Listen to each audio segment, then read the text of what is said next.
Good evening, hello and welcome. You're with the news today. This is your primetime destination news, newsmakers, talking points tonight. We will be bringing you ahead of the G20 summit this week, our G20 roundtable. How has Prime Minister Modi shaped G20? Will there be a Delhi declaration? We'll be focusing on all what lies ahead. We'll have guests from across India and the world. The G20 roundtable tonight is our special focus. But first, as always, it's time for the 9 headlines at 9. The countdown begins for the grand G20 summit in New Delhi. US President Joe Biden set to arrive in the national capital tomorrow morning to kickstart the high-profile summit with a bilateral with Prime Minister Modi. Technology transfer is top of the agenda. After Udaynidhi Stalin, now DMK MP A. Raja compares Sanatan Dharma to HIV and leprosy. Congress distances itself from the comments. Modi ministers demand an apology from the India alliance. Tamil Nadu Chief Minister M.K. Stalin comes in defense of his son. Big showdown over Bengal minority panel as it has only Urdu-speaking Muslims. BJP lashes out, asks why no Sikhs, Christian Jains in the committee. Suspense grows over a parliament special session. Angry opposition demands clarity. A Modi minister says, don't politicize parliament. No consensus needed for a special session. As the political war over Bharat escalates, United Nations response says it will consider any formal request to change a nation's name. BJP claims no one should have any problem with the name Bharat. Muslim body decides to postpone an Eid procession by a day to avoid a clash with Anand Chaturdashi during Ganesh Chaturthi. Decision taken to ease the security arrangements, keep communal harmony in Mumbai. Rupee at a record low, the currency closes at 83.21 against the US dollar despite the RBI's intervention. Aditya L1 shares stunning selfie with Earth and Moon from space. ISRO announces the mission has attained a new higher orbit around the Earth. And bumper opening for Shah Rukh Khan's latest film, Jawan. The film has already created records in advance booking. कोई नाम है? Ready.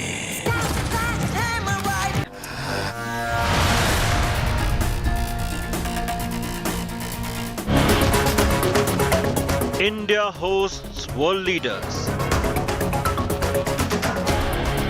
85% of global GDP. 2/3 of world population. All set for G20 power meet. India rises as the voice of global South. Ukraine war divides G20. Is China playing spoilsport? Tensions between India and China affecting the summit, really, that's up to China. If China wants to come in and play the role of spoiler, of course, that option is available to them. Will there be a Delhi declaration?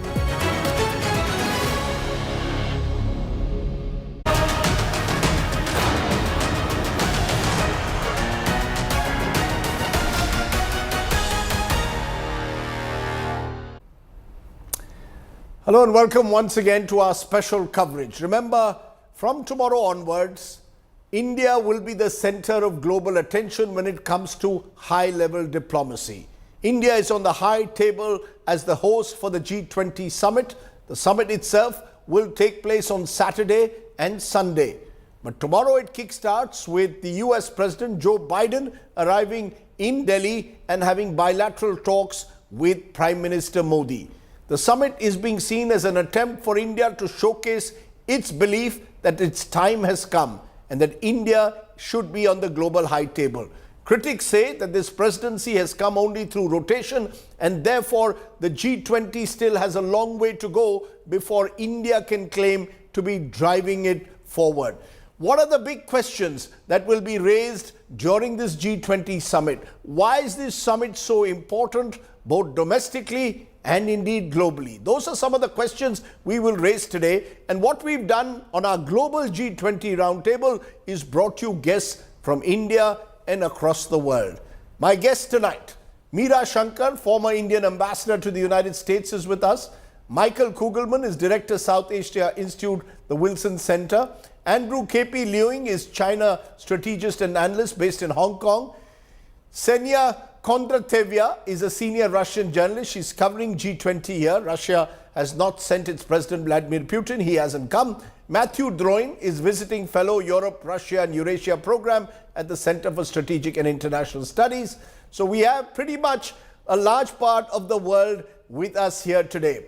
Will diplomacy score over dazzle? Is the first question I want to raise, because there are lots of dazzling images. Delhi has decked up for this event, but will diplomacy score over the dazzle? Meera Shankar, is this about optics, or do you believe that something substantive will be achieved in this G20 summit? And if so, what can be achieved? Well, I do hope that we are able to achieve something substantial.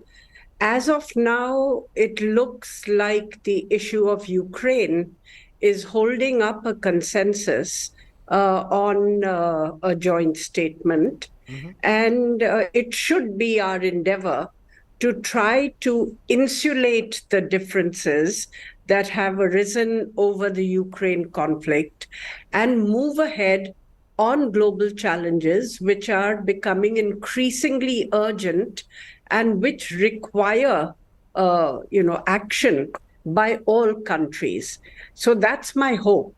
I'm not sure that the hope, will be fulfilled. I think we have to wait and see.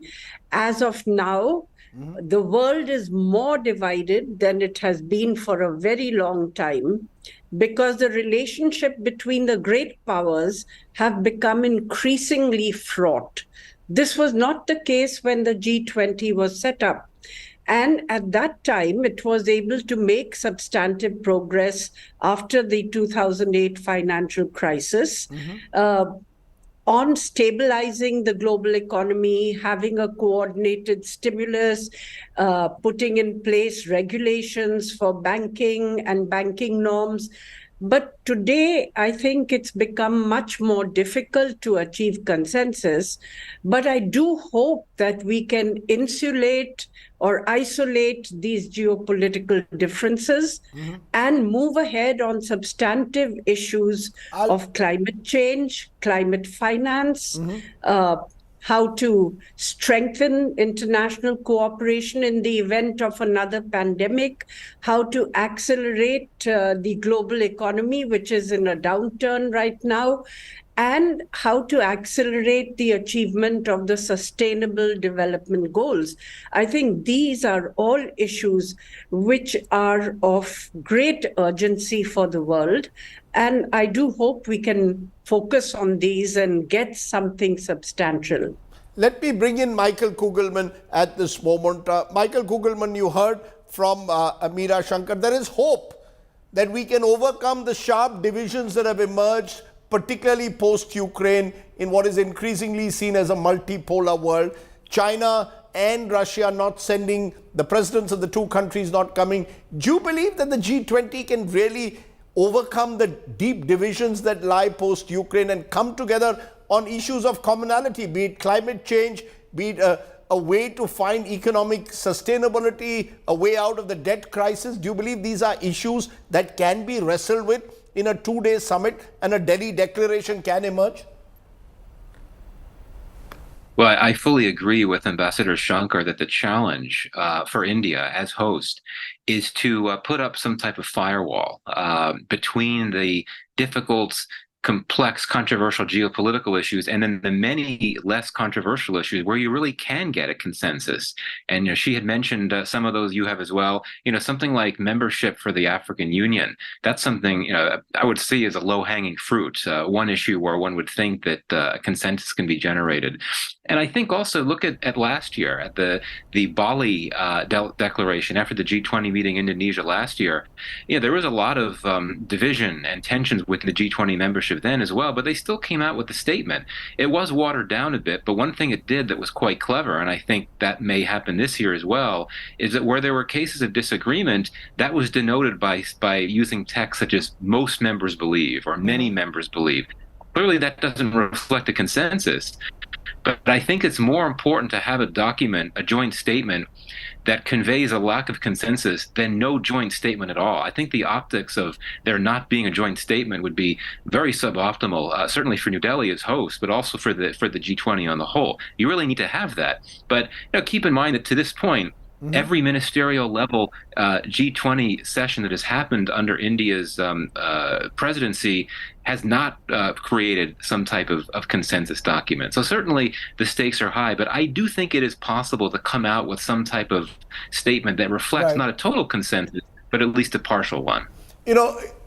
Andrew KP Lewing, as we've seen and was mentioned by Michael Kugelman, over the last year, since India took over the presidency, we haven't had a consensus on any of the major issues. When the finance ministers also met in Bengaluru, there was hope that there would be a consensus on trying to push for financial stability. That didn't happen.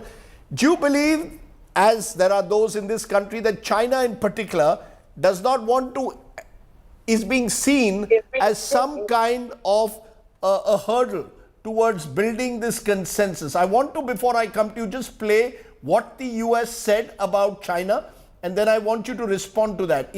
Are the Chinese going to be seen as the country that will prevent a consensus at G20? Just listen in for a moment, and I want you to then respond on the role that China intends to play at the G20. Listen in.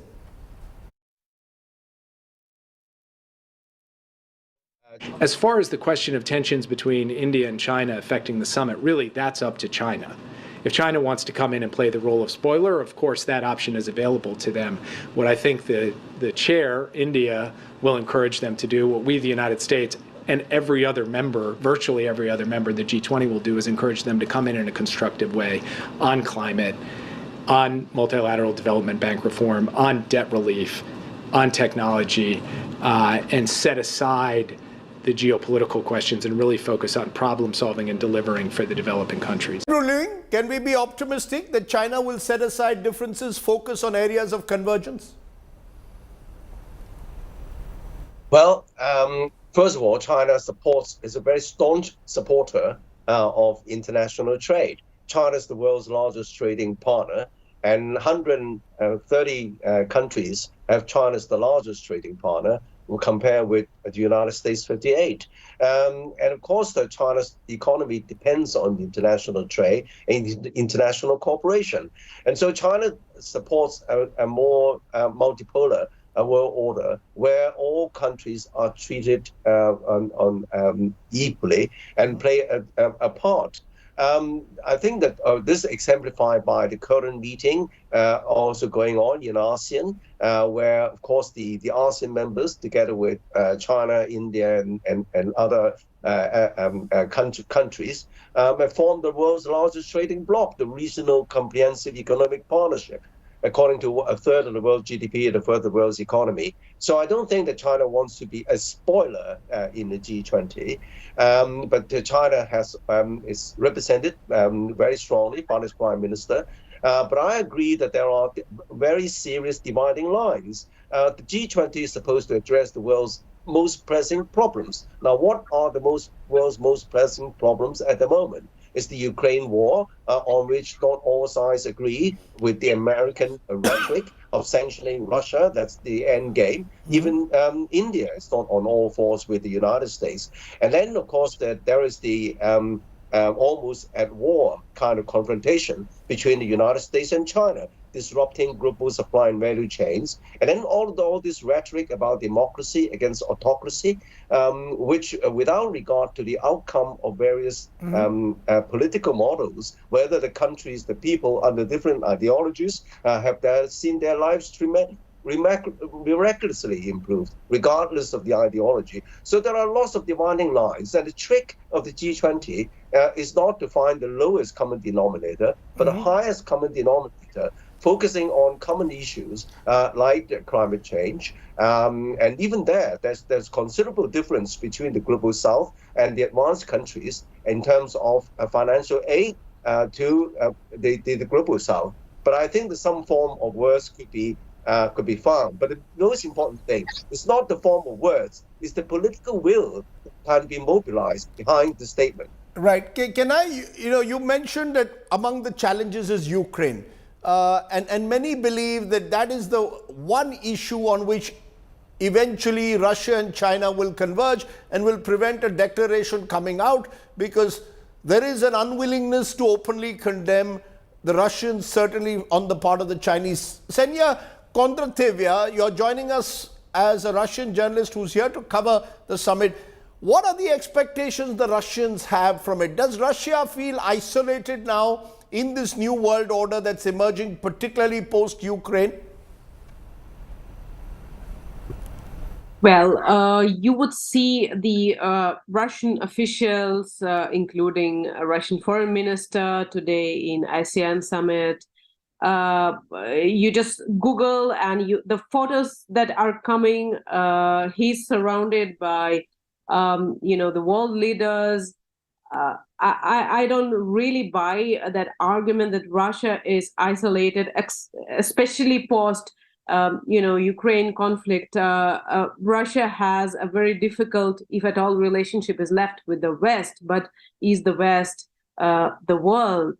I think Russia has made it pretty clear that it doesn't consider the West as any majority in the world. Okay, they may be influential economically, but I think Russia is quite open to cooperating with its partners in Asia, in Africa. We just had a Russia-Africa summit in St. Petersburg, my home city, and it was a tremendous show up of... for that very reason, I'm sorry, how invested is Russia in G20? If you're creating alternate blocks, including BRICS, other blocks across the world, is Russia invested in a bloc where the Americans are seen to play a major role? Is Russia willing to invest its equity in such a bloc like G20 in your view?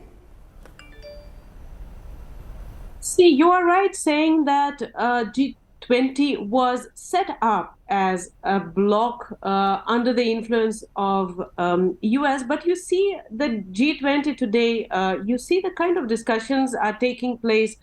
I think, and that's why India is actually playing a major role, and we should just laud India for whatever it's doing during its presidency, because it's clear to everyone that there are cracks for G20, and maybe these cracks are for good. That is something we are yet to see. But whatever India has done within its presidency is just showing that the fact that there is no consensus, because you are saying that Russia, China, trying to block the resolution, but Russia and China probably see the other way around, right? Okay. So I think that next in G20, I think G20 is changing itself and the world is changing itself. The number of times that we heard words like, multipolarity, multilateralism from Russian, Chinese, or Indian officials, we hear these words every day. And this is not something that has been happening 2, 3, or 5 years back. Okay, so I think you should see G20 evolving. Okay, you're saying the G20 is evolving in a way that it is no longer America-centric, certainly. Is it Europe-centric? Matthew Droin, the flip side, as was just mentioned by my senior Russian guest, is that we are looking at China and Russia as potential spoilers. The flip side would be, is the Western world willing to do more? Is it willing to accommodate concerns that the global South, which the Prime Minister of India now wants to champion, Mr. Modi wants to champion, on issues like climate change, on issues like providing greater economic equality, on these issues, is the Western world willing to do more to reach out? Or do you believe that Russia and China alone must be seen almost as the villains of the piece? I think the answer is yes. And I think from the onset, the G20 has been created to build bridges between the West and the rest of the world. And I think that the most Western capitals are happier with dealing with the G20 than dealing with the BRICS, for instance, in the formats from which they are not present. And I think it's also fair that the G20 is also representative of new balances in the world order. You mentioned economy. China represents, according to the IMF, 35% of world economic growth. India is 15%, and Americas are only 14%. So I think this is an important venue even for Western capitals, and I think they are pretty happy and comfortable with India taking the lead, because India is part of the Quad security dialogue in the Indo-Pacific. From my home country, France has very strong ties with India, and I think they really see India as a bridge with the so-called global South to work on issues, critical issues. We talked a lot about Ukraine, but climate change, new governance for international finance. These are very critical issues, and I think the West is really comfortable with the G20 as the main venue to tackle these. Let's turn therefore to that question, which comes from what was just mentioned about the role that India has to play. How has Prime Minister Modi's leadership shaped G20? That's the second question we want to pose here. Meera Shankar, there's a lot of hype. India is projecting itself as a Vishwa Guru. Critics will say this has come by pure rotation, the presidency. Prime Minister Modi wants to see himself as a leader of the global South. There's a push for the African Union to be made a member. Do you see what's happened in the last 12 months in a way giving India a leadership position within the G20? Or is that a bit of a stretch to say simply because by rotation we've got the presidency, we can actually claim that we are driving the G20 forward? Well, we have got the presidency as a result of rotation, but India has taken its presidency quite seriously and has sought to shape an agenda going forward. So irrespective of whether we get full consensus or not on a range of issues, I think we should be able to move the needle forward on some of them. And these are issues which require multidimensional action over several years. These are not issues which are going to be solved overnight. But we have put forward fairly substantial proposals on the table, easy ones to take decisions on: membership of the African Union, rescheduling debt, where China is a holdout and doesn't want to join a common platform for rescheduling debt of the developing countries, expanding the mandate of the multilateral funding agencies, the World Bank, IMF, and others, to include global public goods. Now, that should be easy enough for people to agree on. Recapitalizing the banks may take more time, for instance, to reach a consensus on. Similarly, the issue of climate finance may take more time to reach a consensus on, but say, for instance, recapitalizing the banks. There's a report which India had commissioned, done by Larry Summers and N.K. Singh, which talks of how the banks could be recapitalized, having recourse to the market, but also expanding concessional lending for the least developed countries. So those are ideas which are going to be on the table, and I would hope that they shape the agenda going forward. For instance, in the health sector, I think there's an agreement that WHO will try to create a digital platform which will integrate all the digital platforms that were set up at a national level to deal with COVID. So that would be a great help to countries, because all information would be available at one place, and it would be easy to follow also what other countries are doing. So this is another area where progress seems to have been made. But all of this depends on getting a final consensus on the joint statement, or consensus on an outcome document which sets out the areas where countries have agreed to take follow-up action. But the fact is that, just to stop you for a moment, because this whole notion of the global South, Michael Kugelman, there are those who will say that this is the role that India has chosen to play. As Meera Shankar said, India has taken its G20 presidency very seriously. We've made the effort to pitch ourselves as a leader of the global south and to make the West aware that some of these concerns on financial inclusion, on debt restructuring involve giving the global south its due, the African Union possibly as a future member. Do you see that the West sees, America sees India's role in the way India perceives it, that we have taken a leadership position as a potential leader of the global south to redraw in a way the global balance of power?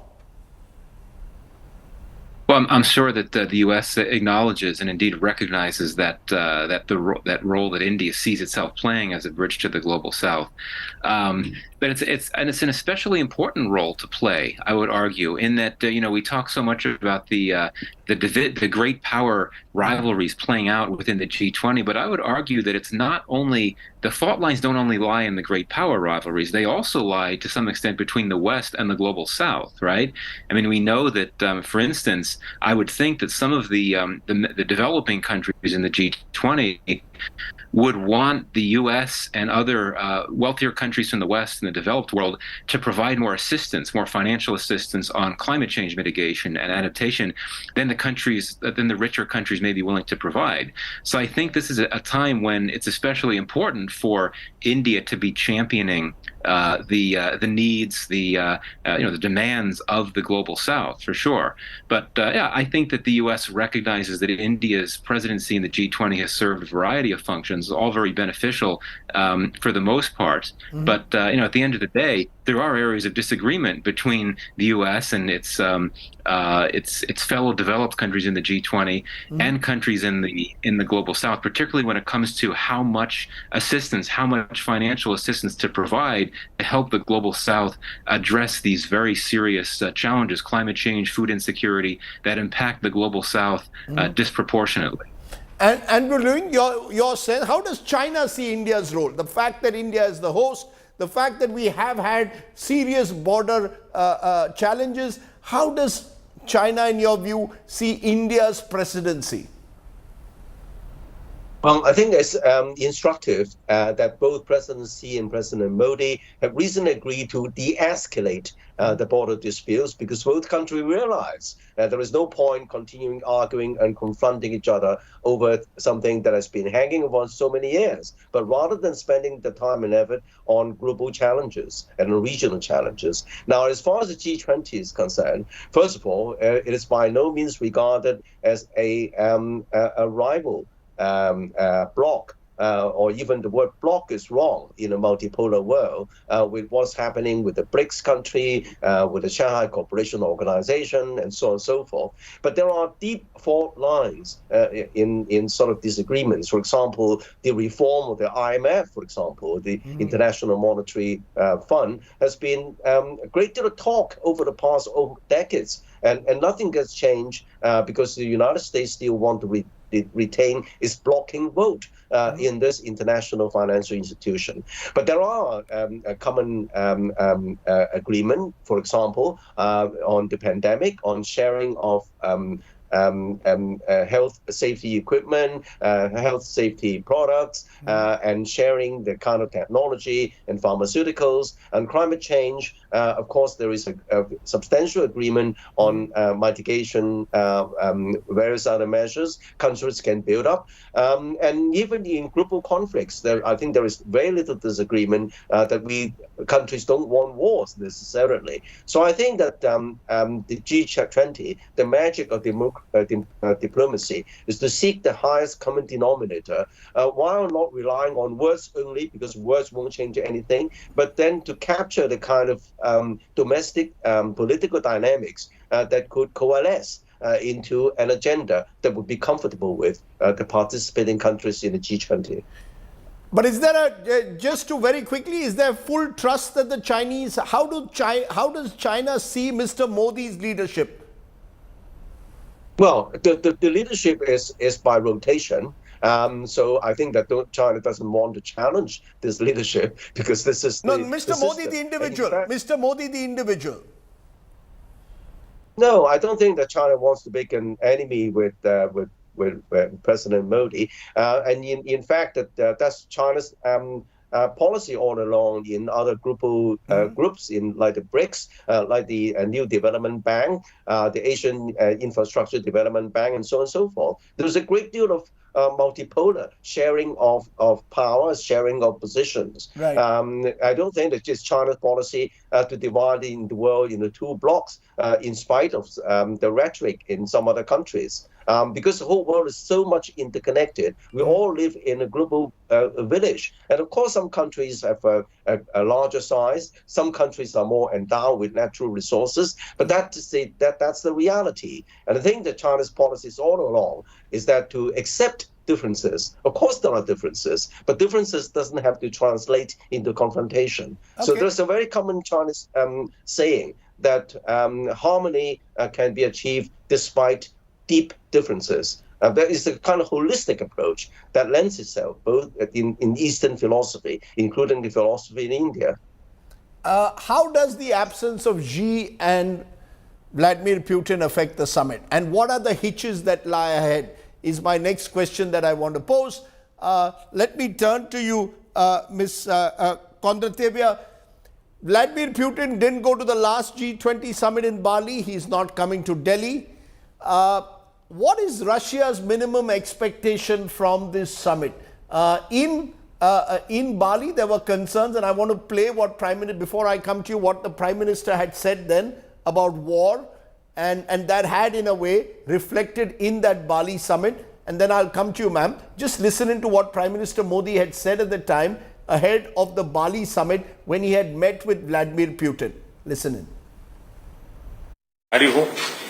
Excellency मैं जानता हूं कि आज का युग युद्ध का है नहीं और हमने फोन पर भी कई बार आपसे इस विषय में बात की है कि डेमोक्रेसी और डिप्लोमेसी और डायलॉग ये सारी बातें ऐसी हैं कि जो दुनिया को एक स्पर्श करती हैं। आने वाले दिनों में शांति के रास्ते पर हम कैसे बढ़ सके। भारत और रशिया के संबंध अनेक गुना बढ़े हैं। हम इन संबंधों को इसलिए भी महत्व देते हैं कि हम एक ऐसे मित्र रहे हैं जो पिछले कई दशकों से हर पल एक दूसरे के साथ रहे हैं और पूरी दुनिया भी जानती है कि भारत के साथ रशिया का नाता कैसा रहा है और रशिया के साथ भारत का नाता कैसा रहा है।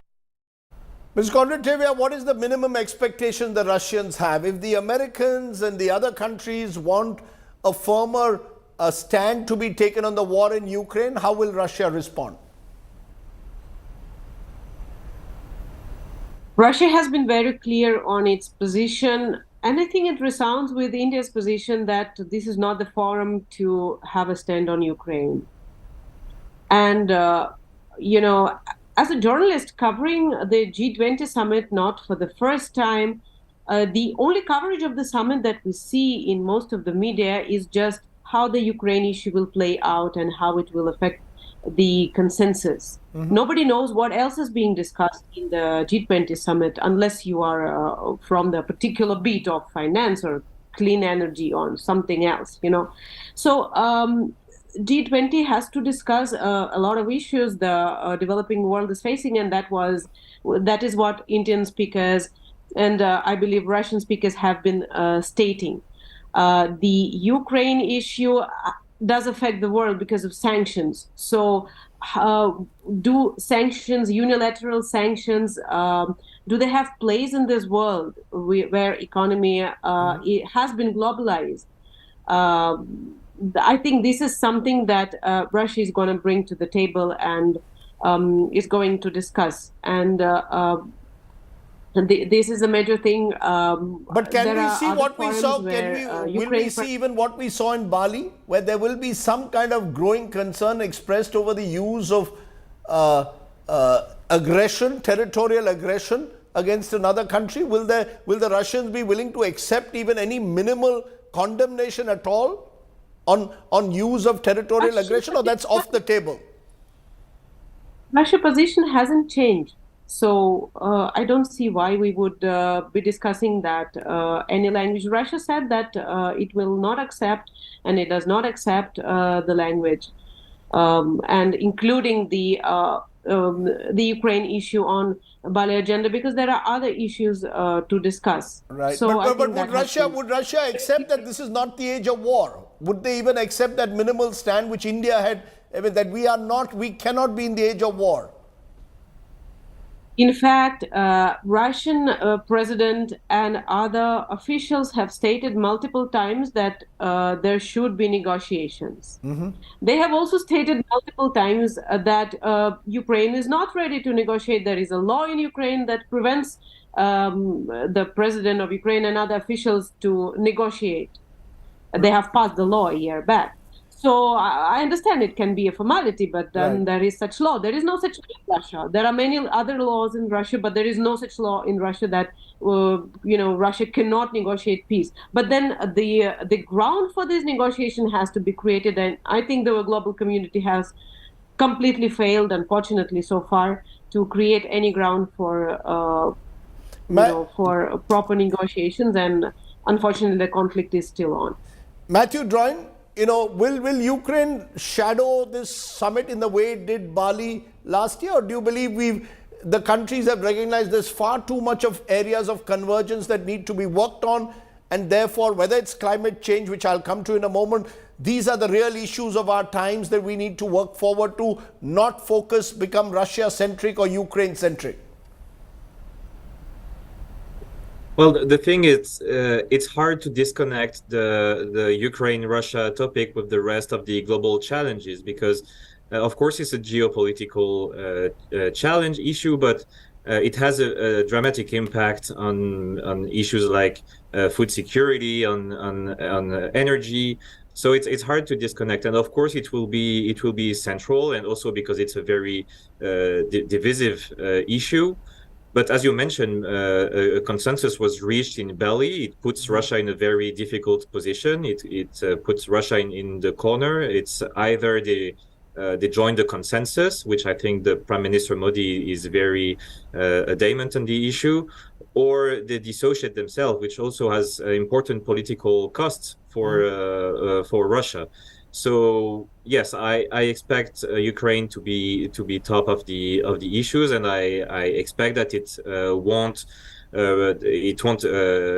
take hostage other important issues, as you mentioned, climate change, the reform of economic and financial governance, and support to the fight against poverty and against climate change. Let's come to climate change in a moment, because this is one of the great issues of our times, the 21st century challenge. Will climate change, or has climate change taken a backseat because of geopolitical concerns post-Ukraine in particular, and also the financial crises that many countries are going through post-COVID? Meera Shankar, the Prime Minister, Narendra Modi, has been a great champion of the Solar Alliance, for example. But do you believe that climate change, and is that also a divisive issue, that there's a sense that the global south believes that the Western world needs to do more and vice versa? Certainly, I think climate change is one of the most important issues before us. You've seen, we've had a burning summer this year, the hottest on record in many countries. Forest fires across Europe and the US. In India, temperatures over 42 degrees even in September. So you can see that the impact is already being felt.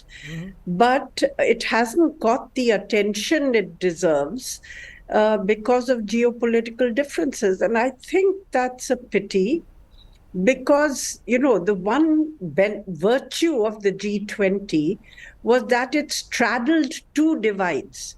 It was the one grouping, other than the UN, which was seen as too cumbersome, which straddled the East-West divide, because you had the US and West on the one hand, Russia and China on the other hand as members, and it straddled the North-South divide.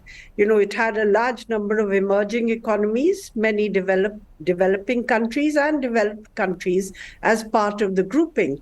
So it was seen as being, a grouping which could forge consensus on issues which had divided the world. particularly those which are global challenges and not of a geopolitical nature. But we haven't even reached a consensus on the G20 Environment and Climate Sustainability Working Group, which met in July. They concluded without a final communique on climate change. You know, Russia, China, Saudi Arabia, India opposing a proposal by Western countries to triple renewable energy capacity by 2030, cut greenhouse gas emissions by 60% by 2035. So even on climate change, there seems to be no consensus. Yes, it isn't. There isn't a consensus, unfortunately, even on the issue of climate finance.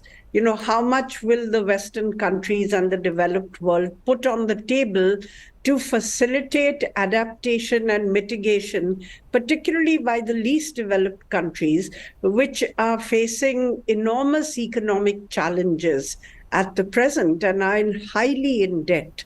So I think that it's one issue which hasn't got the attention it deserves and which hasn't made the progress that the world should expect at this juncture. Michael Kugelman, do you believe that even on this issue, surely on climate change, the world should be coming together? Well, I mean, we have seen a new emerging norm over the last few months in that the last UN climate summit produced an agreement, a new loss and damage fund, which essentially entailed the richest countries in the world agreeing that there is an obligation to provide assistance to the poor countries who disproportionately suffer from climate change effects. So you have a new emerging norm. You also, looking at the U.S., the Biden administration has made very clear that it wants climate change to transcend great power rivalry. The administration has said that it wants to be able to cooperate with China on dealing with climate change, despite all the problems in the relationship. And, I read your Prime Minister's op-ed that he published today.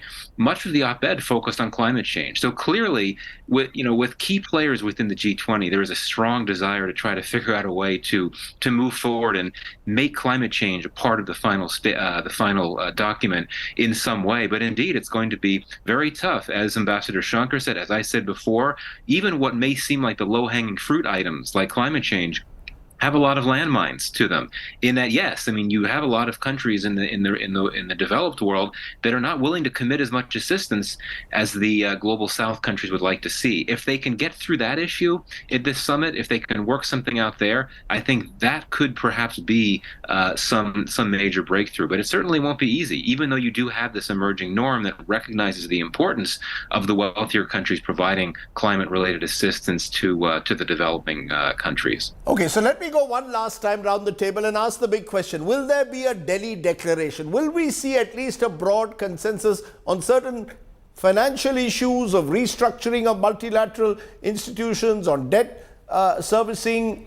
Are these at least issues that will find their way into a Delhi declaration, or will the more trickier issues like Ukraine prevent such a declaration from emerging? Why don't you start, Mr. Leung, your sense from Hong Kong there? Do you see a broad consensus being achieved of a kind that was in Bali, but really, as we've seen in the last year, there hasn't been any sense of unity of purpose for all the razzmatazz? We haven't seen consensus when it comes to brass tacks. Will that change, you believe, in the next 48 hours?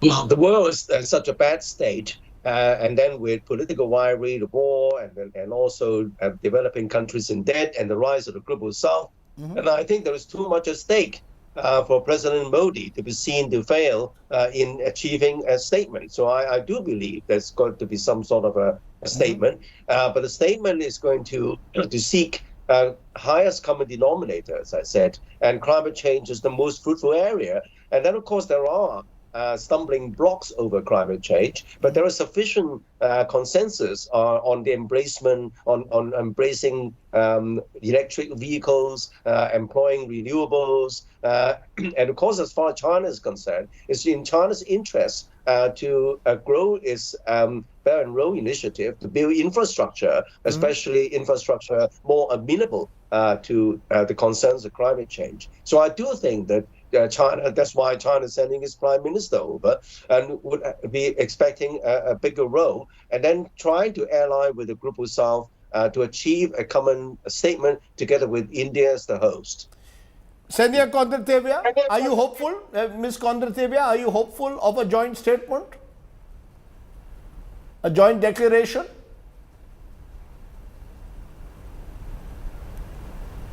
Frankly speaking, I do not think that if there is a declaration or if there is no document, it's gonna either end the conflict in Ukraine or it's gonna end the existing problems of the, of the global world, be it debt crisis or especially the climate change. So what I believe is that the countries stay firm on their priorities and continue doing what they're doing. And I think I'm again just, referring to India, what it is doing globally, not just within India, but within the region and in Africa, for example, in terms of all these issues from finance, from sharing its achievements in technologies, in finance, in tackling climate. I think if countries keep doing and keep spreading the good practices, and that's what I believe, Mr. Modi is doing, that will help, and it will continue irrespective of whether there is a consensus or not, and that is what is important. Okay, Matthew Droyne, your sense, what could be the biggest takeaway you believe from this G20 summit? What's the hope? Yes, what's the expectation? Sure, I'm personally optimistic that there will be a final communique, for three reasons. Maybe first, because it's fair to remember that G20 declaration is not non-binding for the states, so there is less impact. Second is nobody wants, I think, to embarrass the Indian presidency. So I think in the end they will agree, if not on the highest common denominator, as Mr. Long said, at least on the lowest common denominators on several issues. I think some issues are mature enough to have some ambitious targets, for example, on biodiversity, and some others, as we mentioned, Ukraine, for instance, will be more difficult, but I'm fairly optimistic that there will be a text adopted. So you're optimistic that there will be a text. Michael Kugelman, is it absolutely necessary for India to declare the summit a success for there to be a Delhi declaration? Or do you believe the fact that countries are looking for areas of convergence should be in itself seen as a positive? Well, very briefly, the Indian government has invested so many diplomatic resources in this enterprise, and certainly Prime Minister Modi has invested a lot of political capital in getting a successful summit at play. So indeed, I think that while the government would likely declare success no matter what happens at the end, I think you really need to have some type of final product, some type of joint statement for this truly to be a success. And so I would agree with what the previous speaker said. I think that there will be some type of final document, even if it doesn't reflect a total 100% consensus. It's going to be hard to get that, but you need to get some type of product out there just to show that all members had an important negotiation and that they've come out with some key principles, even if watered down. Meera Shankar, in conclusion, what could that be therefore? Even let's assume in the worst case scenario, we don't have a complete consensus on all issues, which seems difficult at the moment. Is there a minimal consensus, the low-hanging fruit that could eventually become form of a Delhi declaration? I would hope that there is a Delhi declaration, because the world has too much riding on making progress on the issues and challenges that we face. If there is no declaration, I think what India has done will shape the agenda going forward. Those issues, those proposals are not going to disappear. They are going to shape the agenda going forward in the Brazilian presidency. So you're going to hear more about the proposals that have been put on the table, including, recapitalizing and reforming the multilateral funding agencies or banks, including on digital infrastructure, digital cryptocurrencies. I mean, there are areas of concern over cryptocurrency, over the way multilateral financial institutions can widen their ambit. Do you see all of that becoming part of a consensus document at least? Some of it could. I don't know if everything will become part of it. Yes, we have been discussing the issue of cryptocurrencies and regulating that, providing a regulatory framework. Also, narcotics, I think, is something which has figured for the first time in the G20 in a substantive way. There have been discussions on, startups and what can be done globally to facilitate startups and small and medium scale industries. So there have been a range of new issues on the table, as well as the old issues on which we have made substantive proposals. I would certainly hope that, we are able to get over our differences or find ways of dealing with them and having a joint statement. Okay. Yes, the Ukraine conflict is a complex conflict. There are legitimate views on both sides.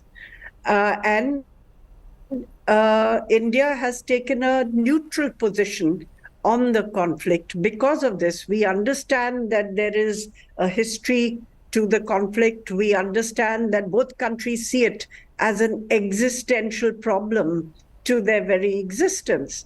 So it is a complex problem. But having said that, India would like to see progress towards peace in Ukraine, but it doesn't want the Ukraine issue to block consensus on global challenges, because at the very minimum, despite geopolitical differences, the great powers have to find ways to work together on these global challenges, which don't respect boundaries and which require action by everyone. Otherwise, it would be irresponsible global citizenship.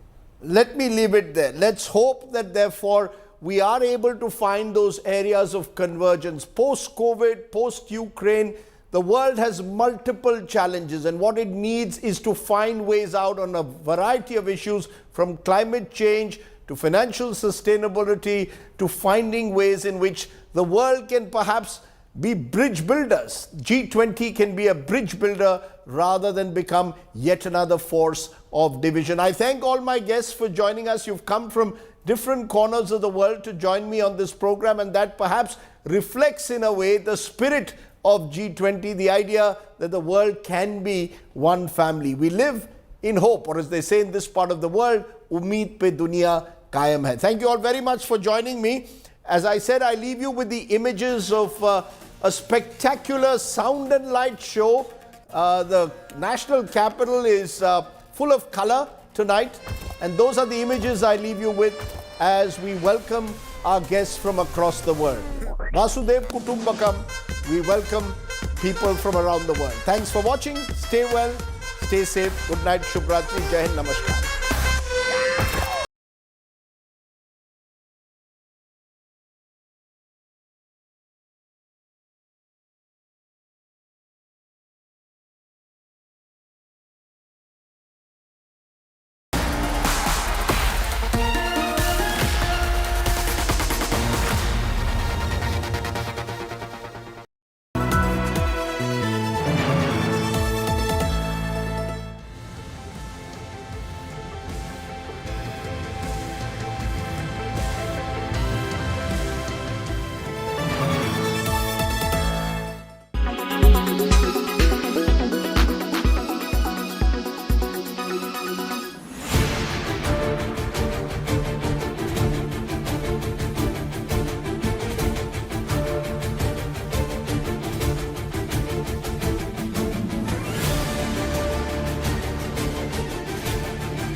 Weather forecast now.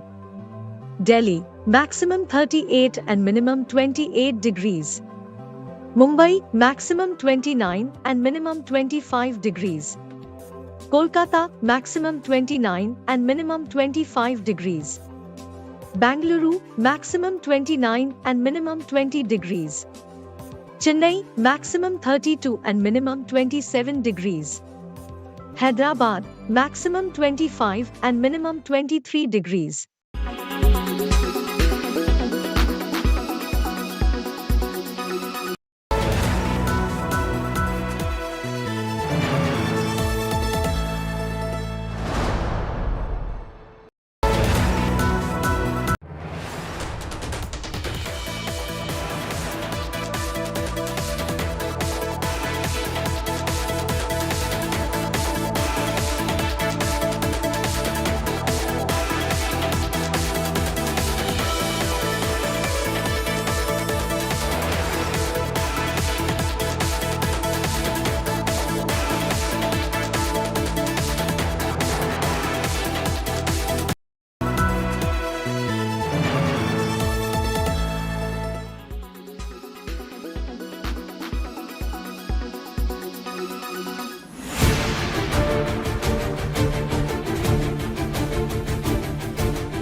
Weather forecast now. Delhi, maximum 38 and minimum 28 degrees. Mumbai, maximum 29 and minimum 25 degrees. Kolkata, maximum 29 and minimum 25 degrees. Bangalore, maximum 29 and minimum 20 degrees. Chennai, maximum 32 and minimum 27 degrees. Hyderabad, maximum 25 and minimum 23 degrees.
Weather forecast now.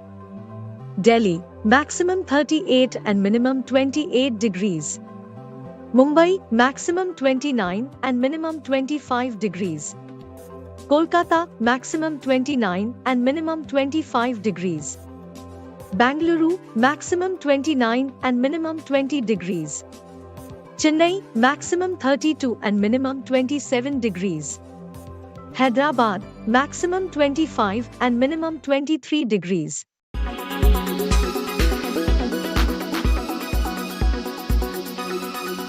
Make your media plan smarter with India Today Live TV on your connected devices.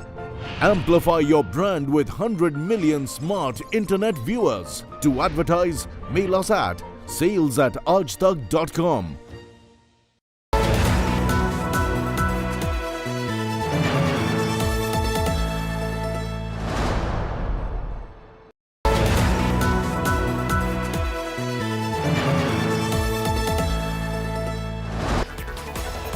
Powered by Volkswagen. Co-powered by PolicyBazaar.com. Her family होगी insured.